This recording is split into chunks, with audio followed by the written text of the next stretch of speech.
ఇరాన్లో ఒకవైపున యుద్ధం జరుగుతోంది, రెండో పక్కన ఆ మధ్యన కొమైనీకి వ్యతిరేక ఉద్యమం జరిగింది. ఇప్పుడైతే ఆ దళాలు, ప్రత్యేక దళాలు ఏవైతే ఉన్నాయో, బసిల్ సైన్యం, నువ్వు మతాచారాల ప్రకారం బ్రతకాల్సిందే, ముస్లింగా బ్రతకాల్సిందే అనేటటువంటి కాన్సెప్ట్ లేదు, ఆ ఒత్తిడి లేదు.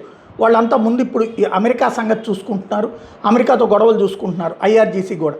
దీంతో ఇప్పుడు అక్కడోళ్ళు ధైర్యంగా నేను ముస్లింని కాదు పర్షియన్ని, ఒరిజినల్గా ఇరాన్ పర్షియన్ దేశమే కదా, ఆ విషయాన్ని ఇప్పుడు గుర్తు చేస్తున్నారు.